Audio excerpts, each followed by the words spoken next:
Ruins of Kemel-Ze by Roland Nordsen. With the acclamations of the Fellows of the Imperial Society still ringing in my ears, I decided to return to Morrowind immediately. It was not without some regret that I bade farewell to the flesh pots of the Imperial City, but I knew that the wonders I had brought from Ralad had only scratched the surface of the Dwemer ruins of Morrowind. Even more spectacular treasures were out there. I felt just waiting to be found, and I was eager to be off. I also had before me the salutary example of poor Bannerman, who was still dining out on his single expedition to Black Marsh 20 years ago. That would never be me, I vowed. With my letter from the Empress in hand, this time I would have the full cooperation of the Imperial authorities. No more need to worry about attacks from superstitious locals. But where would I look next? The ruins of Kemel-Ze were the obvious choice. Unlike Ralad, getting to the ruins would not be a problem. Also known as the Cliff City, Kemel-Ze lies on the mainland side of the Vardenfell Rift, sprawling down the sheer coastal cliff. Travelers from the east coast of Vardenfell often visit the site by boat, and it can also be reached overland from the nearby villages without undue hardship. Once my expedition had assembled in Seyda-Nin, with the usual tedious complications involved in operating in this half-civilized land, we set out for the village of Marog, near the ruins, where we hoped to hire a party of diggers. My interpreter, Tuampanai, an unusually jolly fellow for a dark elf, who I had hired in Seyda-Nin at the recommendation of the local garrison commander, assured me that the local villagers would be very familiar with Kemel-Ze, having looted the site for generations. Incidentally, Tenpenny, as we soon came to call him, to his constant amusement, proved invaluable, and I would recommend him without hesitation to any of my colleagues who were planning similar expeditions to the wilds of Morrowind. At Marog, we ran into our first trouble. The headman of the village, a reserved, elegant old fellow, seemed to be willing to cooperate, but the local priest, a representative of the absurd religion they have here, worshipping something called the Tribunal, who they claim actually live in palaces in Morrowind, was fervently against us excavating the ruins. He looked likely to sway the villagers to his side with his talk of religious taboos, but I waved the Empress's letter under his nose and mentioned something about my friend, the garrison commander, as Seyda-Nin, and he quieted right down. No doubt this was just a standard negotiating tactic arranged among the villagers to increase their pay. In any event, once the priest had stalked off, muttering to himself, no doubt calling down curses upon the heads of the foreign devils, we soon had a line of villagers eager to sign on to the expedition. While my assistant was working down the mundane details of contracts, supplies, etc., Master Arum and I rode on to the ruins. By land, they can only be reached using narrow paths that wind down the face of the cliff from above, where any misstep threatens to send one tumbling into the sea, foaming about the jagged rocks below. The city's original entrance to the surface must have been in the part of the city to the northeast, the part that fell into the sea long ago when the eruption of Red Mountain created this mind-boggling vast crater. After successfully navigating the treacherous path, we found ourselves in a large chamber, open to the sky on one side, disappearing into the dark on the other. As we stepped forward, our boots crunched on piles of broken metal, as common in dwarven ruins as potsherds in other ancient sites. This was obviously where the looters brought their finds from deeper levels, stripping off the valuable outer casings from dwarven mechanisms and leaving their innards here, easier than lugging the intact mechanisms back up to the top of the cliff. I laughed to myself, thinking of the many warriors unwittingly walking around Tamriel with pieces of dwarven mechanisms on their backs. For that, of course, is what most dwarven armor really is, just the armored shells of ancient mechanical men. I sobered when I thought of how exceedingly valuable an intact mechanism would be. This place was obviously full of dwarven devices, judging from the litter covering the floor of this vast chamber. Or had been, I reminded myself. Looters had been working over this site for centuries. Just the casing alone would be worth a small fortune, sold as armor. Most dwarven armor is made of mismatched pieces from various devices, hence its reputation for being bulky and unwieldy. But a matched set from an intact mechanism is worth more than its weight in gold, for the pieces all fit together smoothly, and the wearer hardly notices the bulk. Of course, I had no intention of destroying my finds for armor, no matter how valuable. I would bring it back to the Society for Scientific Study. I imagined the astonished cries of my colleagues as I unveiled it at my next lecture, and smiled again. I picked up a discarded gear from the piles at my feet. It still gleamed brightly, as if new made. the dwarven alloys resisting the corrosion of time. I wondered what secrets remained hidden in the maze of chambers that lay before me, defying the efforts of looters, waiting to gleam again in the light they had not seen in long eons. Waiting for me. It remained only to find them. With an impatient gesture to Master Aram to follow, I strode forward into the gloom. Master Aram, Tenpenny, and I spent several days exploring the ruins, while my assistants set up camp at the top of the cliff and hauled supplies and equipment from the village. I was looking for a promising area to begin excavation, a blocked passage or corridor, untouched by looters, that might lead to completely untouched areas of the ruins. We found 2 such areas early on, but soon discovered that many winding passages bypassed the blockage and gave access to the rooms behind. Nevertheless, even these outer areas, for the most part, stripped clean of artifacts by generations of looters, were full of interest to the professional archaeologist.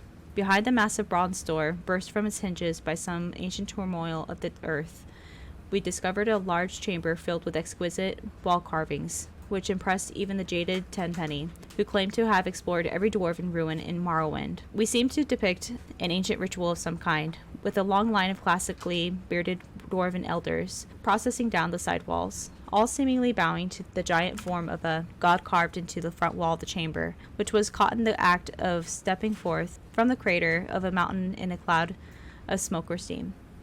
According to Master Aram, there were no known depictions of dwarven religious rituals, so this was an exciting find indeed. I set a team to work prying the carved panels from the wall, but they were unable to even crack the surface. On closer examination, the chamber appeared to be faced with a metallic substance, with the texture and feel of stone, impervious to any of our tools. I considered having Master Aram try his blasting magic on the walls, but decided that the risk of destroying the carvings was too great. Much as I would have preferred to bring them back to the Imperial City, I had to settle taking the rubbings of the carvings. If my colleagues in the society showed enough interest, I was sure a specialist could be found, perhaps a master alchemist, who could find a way to safely remove the panels. I found another curious room at the top of a long winding stair, barely passable due to the fall of rubble from the roof. At the top of the stair was a domed chamber with a large ruined mechanism at the center. Painted constellations were still visible in some places on the surface of the dome. Master Aram and I agreed that this must have been some kind of observatory, and the mechanism was therefore the remains of a dwarven telescope. To remove it from ruins down the narrow stairway would require its complete disassembly, which fact no doubt had preserved it from the intention of the looters. So I decided to leave it in place for the time being. The existence of this observatory suggested, however, that this room had once been above the surface. Closer examination of the structure revealed that this was indeed a building, not an excavated chamber. The only other doorways from the room were completely blocked, and careful measurements from the top of the cliff to the entry room and then to the observatory revealed that we were still more than 200 feet below the present ground level, a sobering reminder of the forgotten fury of Red Mountain. This discovery led us to focus our attentions downward. Since we now knew approximately where the ancient surface lay, we could rule out many of the higher blocked passages. One wide passage, impressively flanked with carven pillars, particularly drew my interest. It ended in a massive rockfall, but we could see where looters had begun and then abandoned a tunnel through this debris. With my team of diggers and Master Aram's magery to assist, I believed we could succeed where our predecessors had failed. I therefore set my team of dark elves to work on clearing the passage, relieved finally to be the beginning, the real exploration of Kemel-Ze. Soon, I hoped, my boots would be stirring up the dust that had lain undisturbed since the dawn of time. With this exciting prospect before me, I may have driven my diggers a bit too hard. Tenpenny reported that they were beginning to grumble about the long days, and that some were talking of quitting.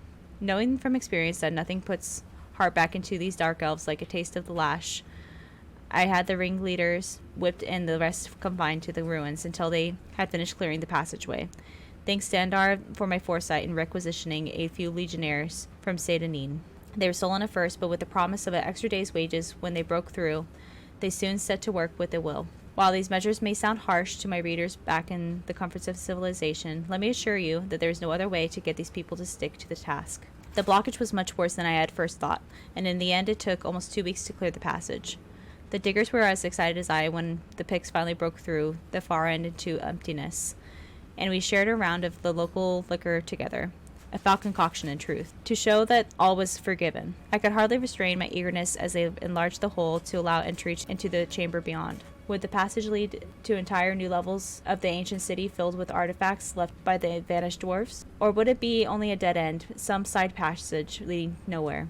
My excitement grew as I slid through the hole and crouched for a moment in the darkness beyond. From the echoing sound of the stones rattling beneath my feet, I was in a large room. Perhaps very large. I stood up carefully and unhooded my lantern. As light flooded the chamber, I looked around in astonishment.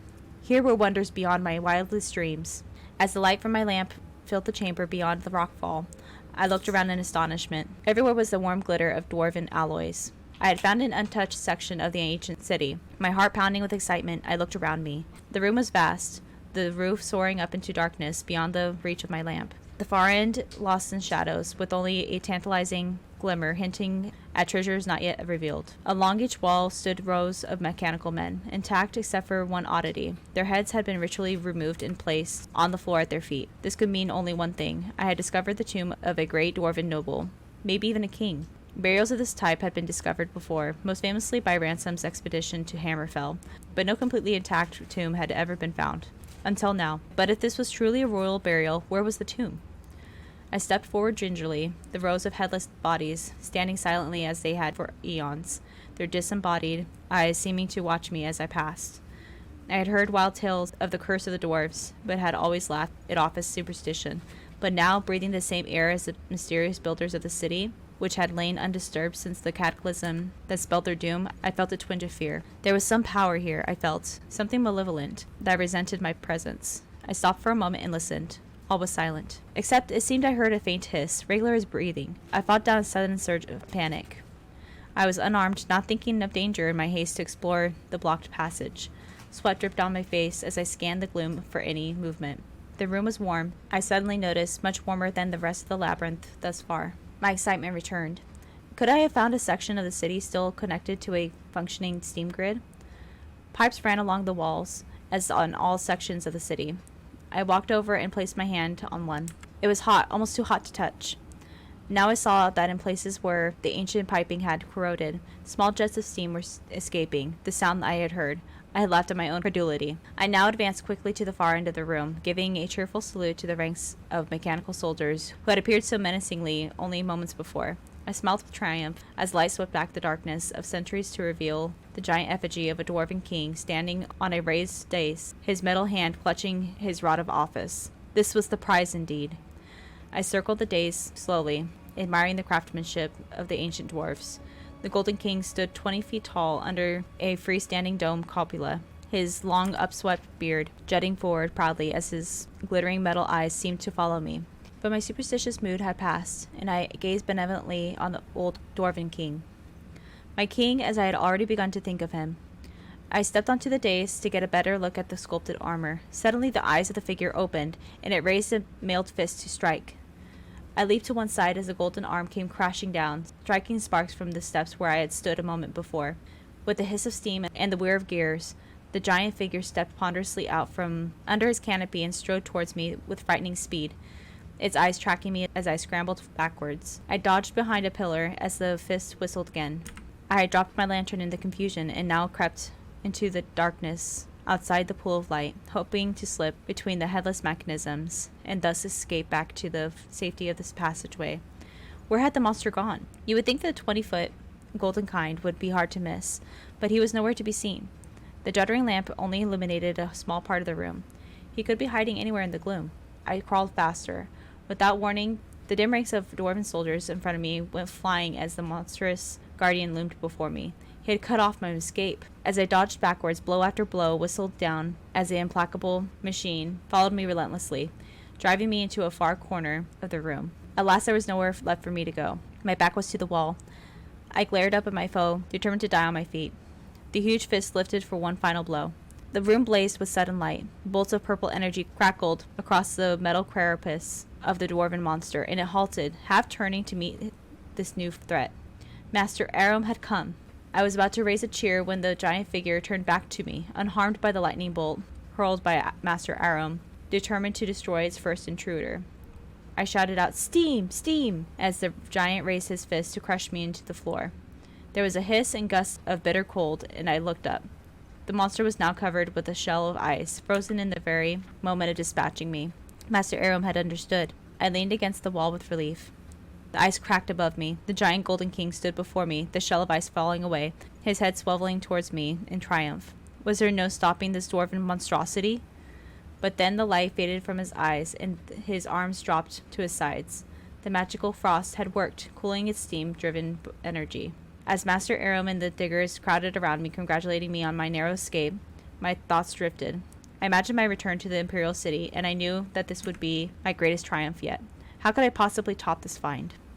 Perhaps it was time to move on. Recovering the fabled Eye of Argonia, now that would be a coup. I smiled to myself, reveling in the glory of the moment, but already planning my next adventure.